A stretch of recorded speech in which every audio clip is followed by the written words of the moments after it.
Dung Fu invites you to go deeply into the Dhammapada, verse 22 from the Sacred Scriptures of Buddhism, on the YouTube channel TN Thai in USA. Dear brothers and sisters on the path, today, we gather to reflect upon a deeply meaningful verse from the Dhammapada, a verse that not only reminds us of the dangers of negligence, but also shines light on the bliss that arises from heedfulness. This is verse 22 from the Dhammapada, and it goes as follows. Clearly understanding this distinction, the wise dwell in heedfulness, rejoicing in the joy of the noble ones. They dwell in the delight of heedfulness, or, in another way of saying, the wise, knowing this distinction well, strive earnestly in heedfulness. Heedfulness brings one happiness, in the realm of the noble ones.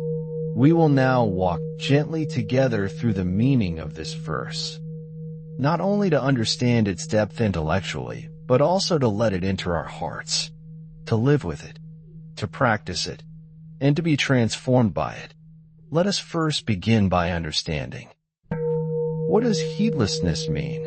And what does it truly mean to be heedful? Heedlessness is a state of mental looseness.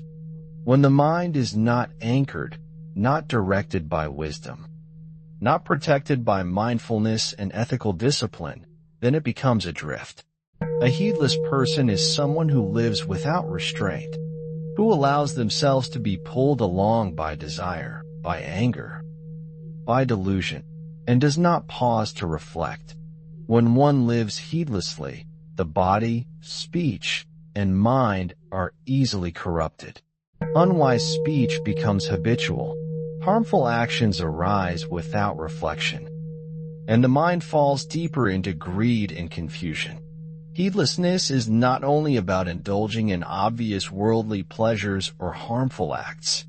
It is also forgetting to care for our own mind, neglecting daily practice, letting mindfulness fade, forgetting the importance of morality, meditation, and wisdom. It's like a house without a roof. When the rain falls, it floods the inside. The Buddha said that heedlessness is like that open roof, through which the storms of suffering pour in. On the other hand, heedfulness is the opposite. To be heedful is to be awake, aware, mindful. It means to live with inner discipline, to protect the body, speech, and mind, to remain vigilant against the defilements of craving, anger, and delusion. The heedful person practices mindfulness every day, not just on the cushion, but throughout daily life. They are careful in what they say, what they do, and most importantly, what they think. Heedfulness is not a rigid or harsh state. It is a calm alertness, a soft strength, a joyful awareness. When we live heedfully, our actions become intentional, our speech becomes kind, our thoughts become clear, and our lives begin to move in the direction of liberation. So the Buddha says, the wise recognize the difference. They know what leads to suffering and what leads to joy. They know the danger of heedlessness and the safety of mindfulness. So they choose the path of vigilance. And what happens when one lives heedfully? Joy arises, not the fleeting joy of sensual pleasure, but the deep and lasting joy of inner purity, the joy of spiritual progress, the joy of knowing that you are no longer a slave to habits or impulses. The joy of heedfulness is a noble joy. It comes from restraint, from integrity, from insight. It comes from knowing that we are walking the path of the noble ones. This is what the Buddha means when he says the wise rejoice in the joy of the noble ones.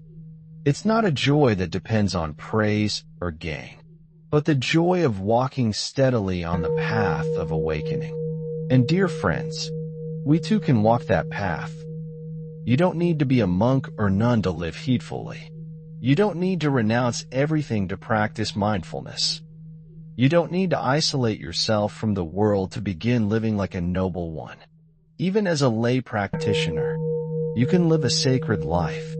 If you keep the 5 precepts, if you meditate each day, if you listen to Dharma, if you reflect on your thoughts, if you choose to speak kindly, if you train your heart to love without attachment, then you are already walking the noble path.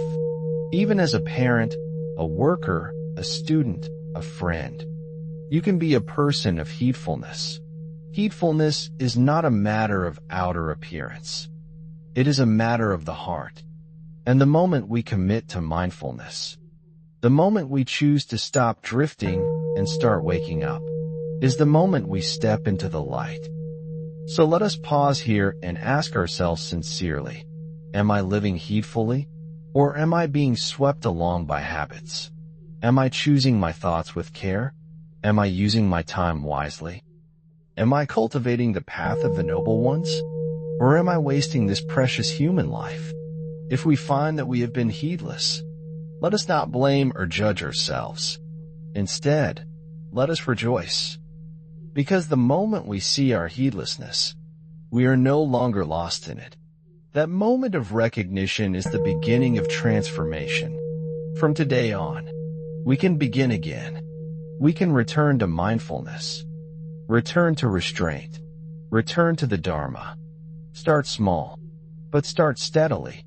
Spend just 10 minutes a day in meditation. Practice loving speech. Keep the precepts as best as you can. Breathe deeply when anger arises. Look inward instead of outward. And most importantly, remember that this path is not a race. It is a quiet return to your true nature. One breath at a time. One moment of awareness at a time. One gentle act of compassion at a time. Heedfulness is like carrying a lantern in the night. If we carry it carefully, we can avoid all dangers. If we let the light go out, we stumble in darkness. The Buddha said, heedfulness is the path to the deathless. Heedlessness is the path to death. Deathless here does not mean physical immortality. It means the freedom of the heart, freedom from rebirth, from suffering, from delusion. When we live heedfully, we live with lightness. We don't carry regrets. We don't fall into addiction. We don't let anger consume us. We don't let pride blind us. We live clean, clear, simple, free. And so we begin to taste the peace that the noble ones have known. That peace is not in some distant heaven. It is here and now, inside this very breath. This moment of awareness, it arises when we stop grasping, when we stop rushing, when we stop sleeping through life. Heedfulness is the awakening of the heart. So let us live like this. Let us not wait until we are old to practice. Let us not wait for perfect conditions to meditate. Let us not wait for suffering to remind us of impermanence. Right now is enough. This moment is sacred, and the choice is ours. Each day that we live heedfully, we take a step closer to the noble ones. Each time we restrain ourselves, we plant the seeds of liberation. Each time we observe our mind, we water the roots of awakening. Let's not waste this life in forgetfulness. Let's not squander this chance to awaken. Let us walk forward, together, with care, with sincerity, with the Buddha's verse lighting our way, clearly understanding this distinction. The wise dwell in heedfulness, rejoicing in the joy of the noble ones.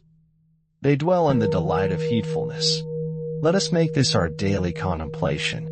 Let us recite it when we feel lost.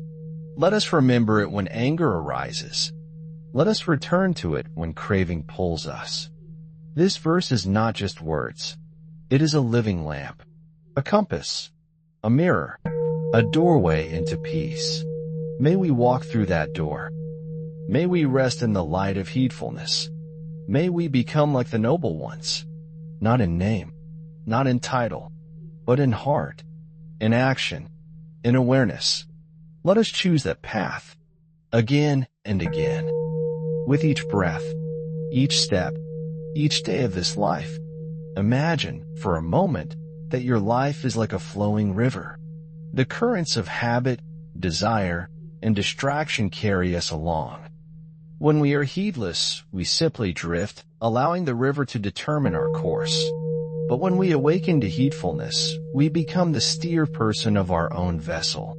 We learn to feel the currents, to adjust our oars with care, and to guide ourselves toward open waters of peace and clarity. Consider how often, in daily life, we move from one activity to the next without pause. We rush from waking to checking messages, from breakfast to work, from driving to errands, from evening tasks to restless sleep. In that entire cycle, how many moments of mindfulness have we allowed? How many breaths have we truly known? How many times have we paused to notice the rising and falling of our own hearts, instead of slipping through the day on autopilot? Let us practice brief anchors of awareness. For example, each time you open or close a door, take a single, attentive breath and feel the sensation in your body. Whenever you sit down at your desk or table, pause for an instant to observe your posture and realign yourself. Before you speak, even a single word of greeting or thanks. Let your mind rest in the awareness of being present. These small moments accumulate like droplets, forming an ocean of mindfulness that sustains us throughout the day. In this way, we weave heedfulness into the very fabric of our lives, rather than confining it to formal meditation sessions alone. Let us also explore the power of reflective journaling as a companion to our practice. Each evening, take 5 minutes to write down one example of a moment when you were heedless, what distracted you, and how you felt afterward. One instance in which you practiced heedfulness, what you noticed, and how your heart responded. By gently reviewing our day in writing, we shine the lamp of awareness on our habitual patterns. We learn to celebrate our successes and to treat our missteps with compassion, recognizing that each moment offers fresh opportunity. Now, picture yourself encountering a difficulty, a misunderstanding with a friend, a traffic jam that stirs impatience, a work deadline that brings anxiety. In such moments, heedfulness becomes our refuge. We first acknowledge the emotion. Anger is here, impatience is here, anxiety is here. We allow it to be present without pushing it away or clinging to it. We breathe with it, observing its rise and fall like waves passing beneath a cliff. Slowly, insight dawns. This too is impermanent. This too will transform. I remain at ease at the core. This practice of meeting difficulty with mindful presence is like bringing a soothing balm to the raw place of our own reactivity. With each encounter, we grow stronger, more composed, more capable of responding wisely rather than reacting reflexively. Let us extend our attention now to the realm of relationships, the people we love, the colleagues we meet, the strangers we pass by. Heedfulness in communication is a pillar of noble living. Before speaking, ask yourself, is this necessary? Is this kind? Is this true? And when you listen to another, let your mind be fully present. Notice the tone of their voice, the arc of their words, the feelings beneath their expression. In this way, your words and your silence become offerings of understanding and compassion. As we deepen our practice, we recognize that heedfulness is inseparable from loving kindness. The more we see clearly, the more our heart opens. We discover that true care for ourselves extends naturally into care for others. Our daily mindfulness supports a generosity of spirit that transforms every interaction into a moment of Dharma. To ground these teachings in experiential knowing, let us engage in a guided mindfulness exercise you can practice anywhere. Close your eyes for just a minute. Pause Bring your attention to your in-breath as it enters your nostrils, travels down into your lungs, gently expanding your chest and abdomen. Follow your out-breath as it releases tension, softens your shoulders, and allows your mind to settle. Notice any thoughts or emotions that arise, and let them pass like clouds moving across a clear sky. Rest in the space between breaths, where there is an open, spacious awareness. When you open your eyes, carry that sense of calm, spacious presence into your next activity, whatever it may be. In weaving together these practices, doorway breaths, reflective journaling, mindful meeting of difficulty, compassionate communication, and brief seated awareness, we construct a sturdy foundation for heedfulness, like bricks in a shelter. Each moment of practice fortifies our minds against the storms of distraction and suffering. Remember, the path of heedfulness is not about perfection, but about returning again and again. When you notice that you've fallen asleep at the wheel of life, rejoice in that very recognition. The jewel of mindfulness shines most brightly when it is needed most. Dear friends, as we bring these reflections to a close, let us renew our commitment to heedfulness, to live with attention in our bodies, to speak with kindness on our lips, to think with clarity in our minds, to act with compassion in our hearts. May every step we take be guided by the wisdom of verse 22. Clearly understanding this distinction, the wise dwell in heedfulness, rejoicing in the joy of the noble ones. They dwell in the delight of heedfulness. May this practice bring you enduring peace, growing joy, and the radiant freedom of the awakened heart. Thank you for watching this extended Dharma talk on the YouTube channel TN Thai USA. Namo Amida Buddha. May the merit of this practice benefit all beings everywhere. Please remember to like, subscribe, and revisit these teachings. Thank you for listening to the Dharma.